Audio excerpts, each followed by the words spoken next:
अकबर र बीरबलका मन छुने कथा, दन्त्य कथा।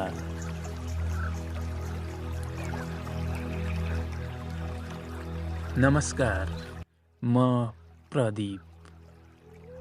अकबर र बीरबलका मन छुने कथा, दन्त्य कथामा आज मैले अकबर र बीरबलका विभिन्न कथाहरू वाचन गर्ने क्रममा आज पनि म तपाईहरूको माझमा उपस्थित भएको छु। आज मैले बीरबलको परिचयबाट सुरु गरेर एउटा कथा वाचन गर्नेछु। कृपया सुनेर साथ दिनुहोला। सबैभन्दा पहिले म बीरबलको परिचयबाट अकबर र बीरबलका कथाहरूको सुरुवात गर्न गइरहेको छु।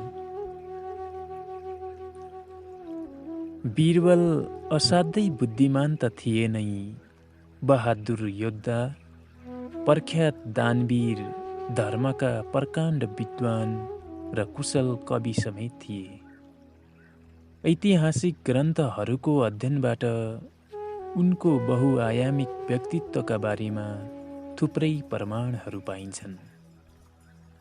तर दुःखको कुरा उनको जन्ममिति र जन्मस्थानको आधिकारिकताबारे एकमत पाइँदैन।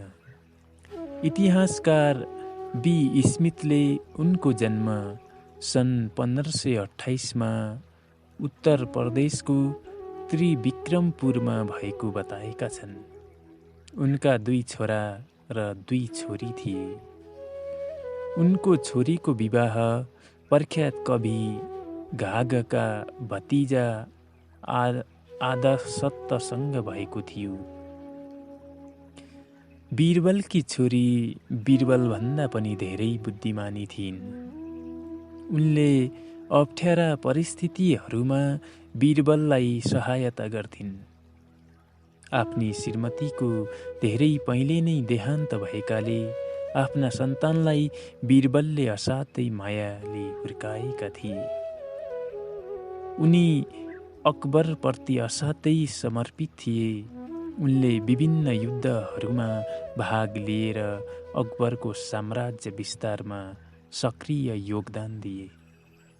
उनको मृत्यु 25 फरवरी 1586 लडाईँका क्रममा भएको थियो। मारवाडका मानिसहरू उनलाई मकारनेका ब्राह्मण हुन् भन्छन्। मकारनेमा सङ्गमरमरद्वारा निर्मित ठूलो धारा छ, जसलाई बीरबलले नै बनाएको दाबी गरिन्छ। त्यहाँको सङ्गमरमरको खानी उनैले पत्ता लगाएका थिए रे। कसैले उनको जन्म भारतको जयपुर राज्यमा पर्ने अजमेर नजिक गाउँमा भएको थियो भन्ने दाबी गर्छन्। यसलाई प्रमाणित गर्न प्रसङ्ग पनि सुनाउँछन्। त्यो गाउँ एकदमै ठाडो पहाड मुनि पर्छ। एक दिन अकबर त्यो पहाडको जङ्गलमा घुम्न आउँदा बीरबलसित भेटघाट र चिनजान भएको थियो। यही प्रसङ्ग अनुसार बीरबलका बुवा आमा असाध्यै गरिब थिए। दाउरा बेचेर गुजारा चलाउँथे। एक दिन दाउरा लिन वनमा जाँदा बीरबलले नाम्लो लान बिर्सेछन्। माथि डाँडामा पुगेपछि सम्झेर आमालाई भनेछन्, आमा, मैले नाम्लो बिर्सेछु। आमाले सोधिछन्, अब के गर्छस्? तल आइज, लिएर जा। बीरबलले भनेछन्, म आउँदिन, बरु नाम्लो कुकुरको घाँटीमा बाँधिदिनुहोस्। कुकुर म भएको ठाउँमा आइपुग्छ। त्यस्ताका बादशाहको बसाइ त्यतै थियो। पुरै कुरामा उनले बीरबलको चतुर्याइँको चर्चा सुने र बीरबललाई बोलाउन आफ्ना 2 सेना पठाए। बीरबल दाउराको भारी बोकेरै अकबर कहाँ गए। बाटोमा एउटा गल्छी तर्न फलेक राखिएको थियो, जसमा उनी फर्केर गए। फलेकलाई छुँदै छोएनन्। त्यस बेला उनी जम्मा 15 वर्षका थिए। उनको बुद्धि देखेर अकबरले उनलाई पुरस्कार दिए। उनी पुरस्कार बोकेर घरतिर फर्के, तर फर्किँदा गल्छी ननागी फलेकबाट तरे। अकबरले बीरबललाई सोधे, तिमी आउँदा गल्छी नाघेर आयौ, तर जाँदा हिँडेर गयौ किन? अकबरको प्रश्न सुनेर नम्रतापूर्वक बीरबलले बिन्ती चढाए, पृथ्वीनाथ, आउँदा म हलुका थिए, तर फर्किँदा हजुरको कृपाले भारी भए, त्यसैले नाग्न सकिन। यस्तो वाक चातुर्य देखेर बीरबललाई अकबरले आफूसँगै राखे। बीरबलले कहिले र कसरी अकबरसँग भेट गरे भन्ने विवादतिर नजाउँ, बरु बीरबलबाट हामीले कस्तो कला सिक्ने र समस्या आइपर्दा कसरी समाधान निकाल्ने भन्ने प्रेरणा लिन सक्नु मूल कुरा हो। अकबर र बीरबल 101 प्रेरणादायी प्रसङ्गहरूमा उर्मिला शाहीले बीरबलको परिचयमा लेखेको कुरा मैले जस्ताको त्यस्तै तपाईहरूलाई पढेर सुनाए। अब म त्यही पुस्तकबाट अकबर र बीरबलका केही रोचक प्रसङ्गहरू कथाको रूपमा तपाईहरूमाझ प्रस्तुत गर्नेछु। आज मैले तपाईहरूको माझमा प्रस्तुत गर्ने कथाको शीर्षक हो बीरबल र साँढेको परीक्षा। आउनुस् सुरु गरौँ बीरबल र साँढेको परीक्षा। एक साँझ दिल्ली दरबारको पूर्वपट्टि ढोकाबाट 15 वर्षको केटो र उसकी आमा भित्र पसे। उनीहरू एउटा गधामा चढेर आएका थिए। केटोकी आमा सुखी कुल घरानकी जस्ती देखिन्थिन्। उनको हातमा पानीको एउटा लोटा थियो।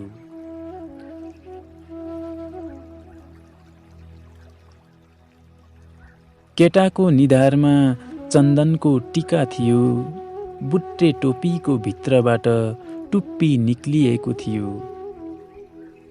ढोकामा पहरा गर्ने सिपाहीहरूले राजब्राह्मण ठानेर उनीहरूलाई सोधपुछ नगरी भित्र पठाए। त्यो रात उनीहरू दरबारभित्रै एउटा धर्मशालामा बसे। भोलिपल्ट मानिसहरूको झुन्डसँगै पछि लागेर रङ्गशालामा खेल हेर्न पुगे। अकबरले त्यो दिन दरबारी पर्खाल सर्वसाधारणका लागि समेत खुल्ला छाडेका थिए। विभिन्न हस्तीहरूले आफ्ना कला देखाउँदै थिए। रङ्गशालामा जहाँ जहाँ खेल हुन्थ्यो चारैतिर सेना तैनात थिए। दर्शक दीर्घका लागि स्थानहरू तोकिएका थिए। संयोगवश बीरबल अकबरका लागि खेल हेर्न तयार पारिएको राजसिंहासनको झ्याल नजिकै बस्न पुगे। त्यसको एकापट्टि कलाकारहरूको पोसाक बदल्ने कोठा थियो। बीचमा डोरीले बाँधेर बाटो छुट्याइएको थियो। वरिपरि सिपाहीहरू ओहोर दोहोर गरिरहेका थिए। एकैछिनपछि सिपाहीहरूले सबैलाई सावधान गरे। बादशाह अकबर आउँदै थिए। अकबर झ्यालमा राखिएको राजसिंहासनमा बसे। दुई सुन्दरीहरू उनलाई चमर हल्लाउँदै दुईतिर उभिए। सबै दर्शकले उभिएर 3 पल्ट महाराजको जय जयकार गरे। कार्यक्रम सुरु गर्ने सङ्केत दिइयो। एउटा सानोको ढोकाबाट अति राम्री नर्तकी छमछम पाउजु बजाउँदै नाच्न थालिन्। उनको हातमा फूलको थाली थियो। उनले बादशाहको सिंहासनतिर छमछमाउँदै निहुरेर फूलको वर्षा गरिन् र छमछमाउँदै नै फर्किन्। चारैतिर मनमोहक ध्वजा पताका फरफराइरहेका थिए। केही बेरपछि मारवाडीको भेषमा बही खाता र रुपियाँको थैली बोकेको एउटा कलाकार देखियो। उसले आफ्ना ऋणीहरूको नाम बोलाउँदै गयो। सबै हाँस्न थाले। नाटकमा देखिएका पात्रहरू जीवन्त अभिनय गर्दै थिए। उनीहरूले बादशाहलाई अनेक भावभङ्गी र अभिनय गरी हँसाए। अन्त्यमा अकबर झ्यालबाट मैदानमै आए र कलाकार मध्ये एकलाई हुकुम दिए, ए बहुरूपी, तैँले मनुष्यका कैयौँ रूप देखाइस्। अब एउटा जनावरको अभिनय देखा।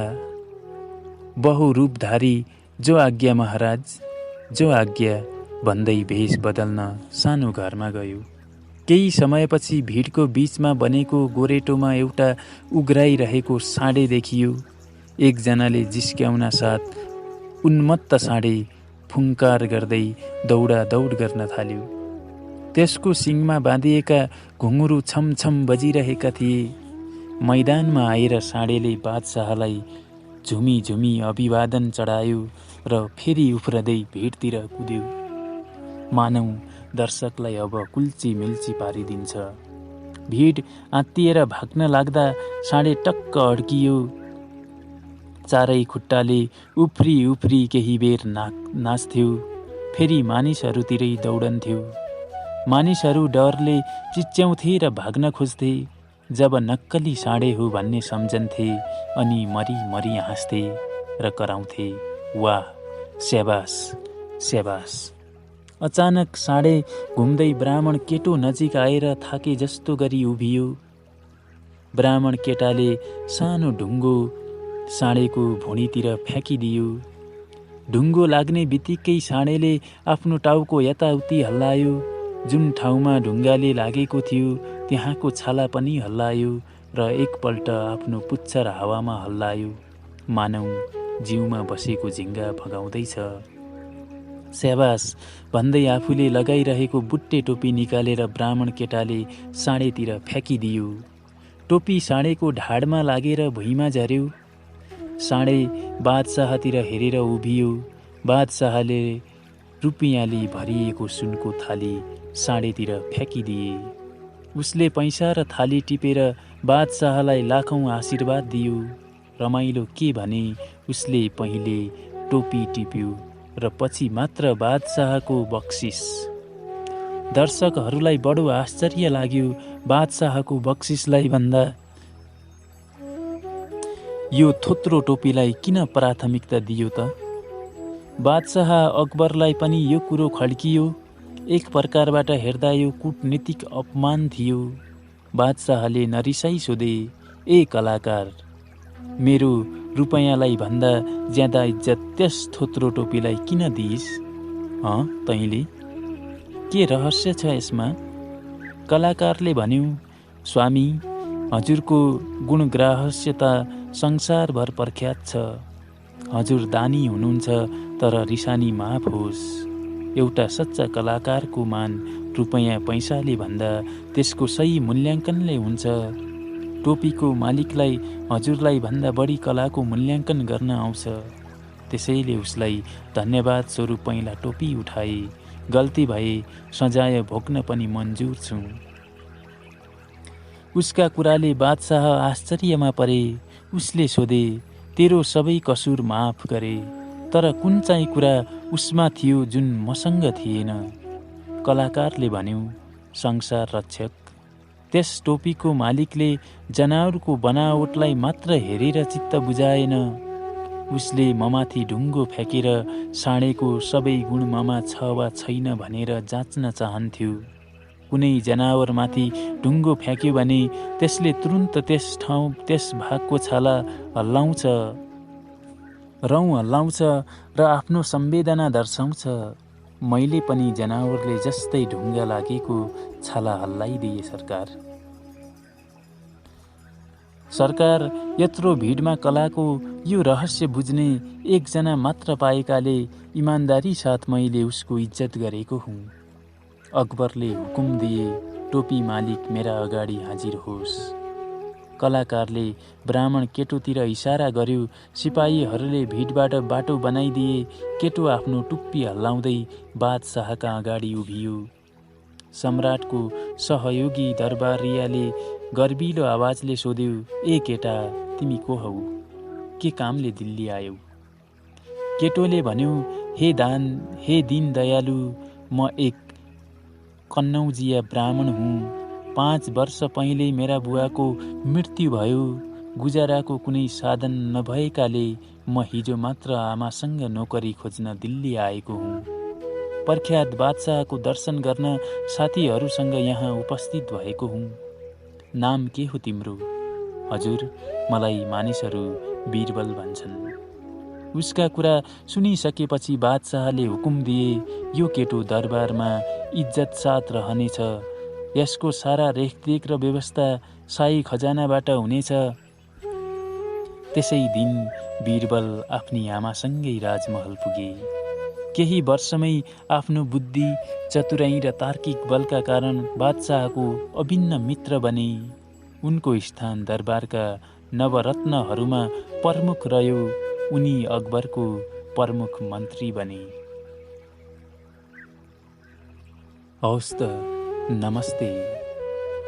अकबर र बीरबलका मनछुने कथा, दन्त्य कथाहरूमा अर्को दिन तपाईहरूको माझमा एउटा अर्को नयाँ कथा लिएर तपाईहरूको माझमा उपस्थित हुने बाचा गर्दै आज म तपाईहरूको माझबाट बिदा हुन्छु।